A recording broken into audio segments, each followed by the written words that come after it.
gracias por atendernos en su despacho, gobernador Henry Falcón del Estado Lara. Estamos hoy aquí en Barquisimeto entrevistándolo y lo primero que queríamos preguntarle es sobre la actual situación de protestas. Quería que nos dijera específicamente por qué usted cree que ha habido una represión tan fuerte por parte del gobierno a estas protestas que ha hecho la oposición. Mira, lo primero que hay que destacar es que la protesta es el resultado de un gran descontento con la política del gobierno, sobre la base de un modelo que desfasó en el tiempo y fracasó, y la gente está exigiendo cambios puntuales que deben expresarse con una salida electoral, que no ha sido posible, vista la poca independencia, autonomía del Consejo Nacional Electoral, y por ello se plantea la publicación de un cronograma, la posibilidad de que podamos reinstitucionalizar el Estado, el país, y más que eso, estamos planteando también el abordaje urgente de la crisis humanitaria, producto de la escasez de alimentos, del alto costo de la vida, del problema inflacionario, las grandes distorsiones en la economía, que también han afectado terriblemente el sector salud, y de allí que tenemos mucha gente que se muere de mengua en los centros asistenciales nuestros, lamentablemente. Ahora, gobernador, estas protestas en particulares se han puesto muy cruentas en las noches en algunas ciudades de Venezuela. Hay la actuación de grupos de civiles armados, fuerzas policiales, la Guardia Nacional y también protestas de los vecinos de algunas comunidades. ¿Qué es lo que está pasando realmente en esa comunidad? Mira, la protesta es regular y la protesta expresada de manera cívica, pacífica, democrática y constitucional. Nosotros acompañamos la protesta, necesaria además, en esto de presionar desde la calle para poder alcanzar los fines democráticos que se plantean en la unidad del país, en la unidad democrática. Grupos, en algunos casos, ciertamente de paramilitares, porque un paramilitar es todo aquel que esté armado en contravención a lo que establece la ley. Entonces, esos grupos en ocasiones penetran esas manifestaciones pacíficas de la ciudadanía, como también el vandalismo, donde se producen acciones delincuenciales, cosa que nosotros no solo debemos rechazar y condenar, sino también que debemos abordarla desde la estructura policial del Estado. Ahora, todo esto ha generado un escenario bastante complejo, especialmente en Lara. Tenemos el caso particular de la urbanización Sucre, donde hemos denunciado el excesivo, desproporcionado uso de la fuerza pública, especialmente de la Guardia Nacional, que condujo a una situación más que de desesperación, de terror, en esa población de corte popular. Estamos hablando de sectores humildes, sectores de clase media baja, que frente a la protesta de unos ciudadanos, bueno, fue tomada la urbanización por más de 300 funcionarios de la Guardia Nacional Bolivariana, que se mantuvo casi hasta horas de la madrugada, casi hasta las 3 de la mañana, con el corte del servicio de energía. Esto genera no solamente, bueno, una gran angustia, desesperación, temor, miedo, terror en la comunidad, sino también, bueno, unos altos niveles de frustración, pero más que de frustración, de trauma, especialmente en los niños. Ahora, gobernador, este tipo de situaciones irregulares para el venezolano, tanto para el venezolano que apoya la oposición como el venezolano que apoya al madurismo, ¿puede realmente solucionarse con un llamado a elecciones generales? Es el presidente quien tiene que dar el ejemplo y no lo da. Es el presidente quien tiene que generar condiciones de gobernabilidad y no por el contrario, condiciones de anarquía. Y de allí que nosotros decimos, bueno, que nos encontramos ahora en una encrucijada muy peligrosa. La encrucijada que nos invita a tomar el camino, ese camino de la racionalidad, de la lógica, del sentido común, o sea, de la negociación política a tiempo, o simplemente el camino de la anarquía, de la desgracia, el camino que estamos comenzando a transitar, donde el costo social va a ser terrible, y sobre la base de ese camino no vamos a poder resolver ni el problema de productividad, ni vamos a resolver el problema del alto costo de la vida, ni vamos a poder resolver el problema de confianza que tiene el país. ¿Esa negociación involucraría un llamado, y le reitero la pregunta, a elecciones generales? Sin duda, es que fíjate, yo diría que una de las grandes aspiraciones de los venezolanos es la salida electoral, tal cual como está prevista en nuestra Constitución. Y por supuesto, cuando hay estas crisis estructurales de falta de legitimidad de un gobierno, porque simplemente se agotó su esquema, bueno, tenemos que apelar a las elecciones. ¿Qué plantean en la salida electoral? Bueno, las elecciones regionales, que deben convocarse porque están postergadas sin ninguna razón, actuando en desacato el Consejo Nacional Electoral a la Constitución y a la ley, sobre la base del principio de alternabilidad previsto en la propia Constitución, las elecciones municipales que corresponden este año y las elecciones presidenciales que por la Constitución están establecidas para el próximo año, para el 2018, solo por vía de excepción,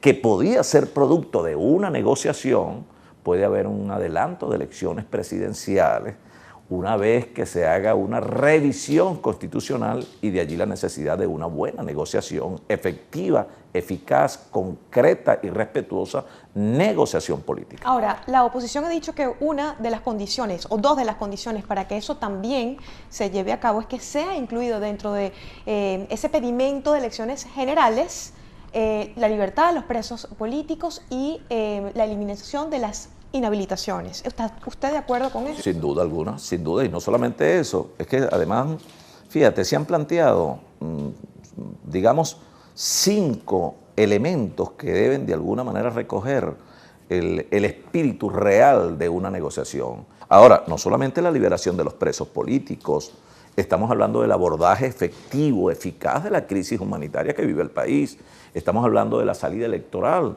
en los 3 niveles de gobierno. Y además de eso, bueno, el uso arbitrario, politizado, partidizado de las inhabilitaciones para sacar de juego actores fundamentales de la política de la unidad venezolana. Nosotros nos solidarizamos con todas las personas, el liderazgo político que ha sido inhabilitado con este mecanismo que sin duda alguna desvirtúa las previsiones establecidas en la ley. Gobernador, ¿a qué figura de la oposición se siente usted mucho más cercano? ¿A la figura del gobernador Enrique Capriles, a la de Leopoldo López, a la de María Corina Machado, a la de Henry Ramos Ayub o a un sector del chavismo mucho menos radical? Yo me siento identificado con el país nacional. Es la identidad con todo el liderazgo de la Mesa de la Unidad sin ninguna excepción, sin particularizar en lo absoluto con quién tenemos más coincidencias y con quién tenemos más diferencias. La democracia es eso, coincidencias y diferencias. Donde no coincidimos en lo absoluto es con el gobierno nacional, ni siquiera con alguna de sus personalidades que representan un mínimo de ascendencia en un sector de la población. ¿Qué le diría usted de las personas de la oposición que de alguna manera sienten que usted podría convertirse en una suerte de Arias Cárdenas, por ejemplo? Que eso es impensable porque sería yo un gran tonto. O sea, quien piense eso no tiene en lo absoluto una visión real, objetiva de lo que está ocurriendo en el país. ¿Tú sabes cuándo me fui yo del chavismo y las razones por las cuales yo abandoné el chavismo? Por lo mismo que critico hoy. Pero ¿tú sabes cuándo me retiré yo del chavismo? Cuando el chavismo tenía fortaleza en la calle, cuando era un proyecto que incluso era visto con mucho temor desde los diferentes sectores de la política venezolana. O sea, cuando el chavismo era chavismo. Hoy el chavismo casi no existe. Si hay un llamado a elecciones generales y la oposición decidiera hacer, por ejemplo, primarias, ¿usted estaría dispuesto a medirse en elecciones primarias? Eso depende, ¿ves? Yo creo que ahorita lo que tiene que convocarnos es la crisis económica, social, política y ética que vive Venezuela. No estoy en lo absoluto desconociendo la realidad política del país, pero creo que la prioridad debe asentarse en los problemas de la gente. Este estado que yo gobierno, el 75% de este estado son pobres, son familias muy pobres. Eso es lo que caracteriza a la Venezuela de hoy. Aquí no es un hombre el que va a salvar a Venezuela.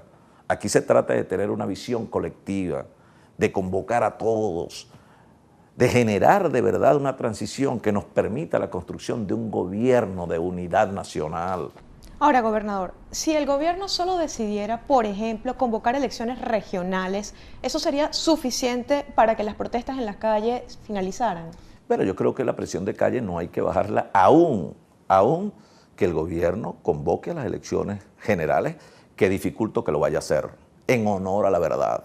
Por eso quiero ser bien claro en esto, no generar falsas expectativas para que a la postre se conviertan en grandes frustraciones. Hay que hablarle con la verdad a la gente. Así eso algunas veces genere incomodidades en algunos compañeros. De manera que de lo que se trata en este momento es de abonar el camino de la presión de calle en el marco de la civilidad, en el marco de la paz, en el marco de lo democrático, de la Constitución, no abandonar la calle no será suficiente. Nunca lo que pueda ocurrir desde las instancias de una negociación para la severa crisis que vive el país. Ahora, voceros del gobierno no parecen estar muy dados en este momento ni siquiera a sentarse a dialogar. Ya no hablamos nada más de la oposición, sino que estamos viendo mensajes de personas del gobierno muy fuertes contra la oposición. Si no hay en este momento ninguna intención de un lado ni del otro de dialogar y la única intención por parte del gobierno es retrasar un poco esto para que el Nicolás Maduro termine realmente su presidencia, ¿qué opción queda? Más que diálogo, tiene que habilitarse una verdadera negociación. Y la negociación, por eso te digo, tiene que ser una negociación, siempre es compleja, pero debe ser una negociación eficaz, debe ser una negociación concreta, o sea, una negociación con resultados. Los partidos de hoy no pueden ser los partidos de ayer. Los partidos no pueden ser partidos de debates de 5 o 8 horas en 4 puertas. El político no puede ser el político solo de set de televisión, de cabinas de radio y salas de redacción.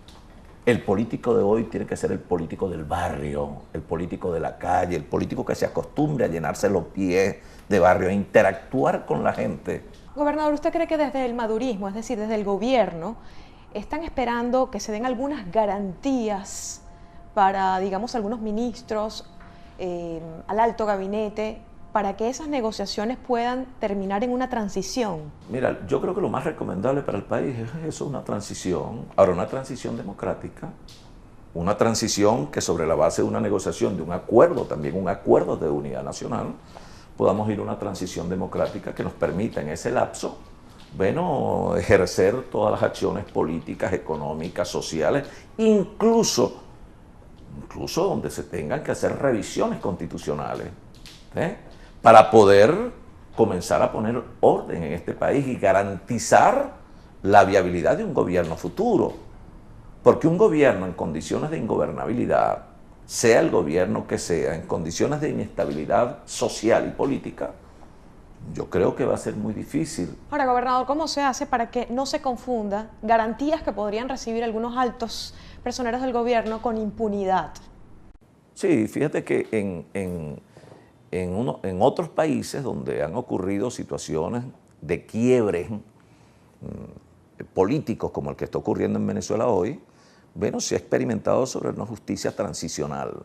La posibilidad de una transición, la posibilidad de una negociación, para nada debe implicar la impunidad de los hechos delictivos que se han podido ejecutar, pero tiene que haber un sistema de justicia que permite un abordaje efectivo, pero también transparente y objetivo de esa política, de manera que eso no trastoque el desarrollo regular para el alcance de la paz en este país nuestro. Gobernador Falcón, usted viene del mundo militar.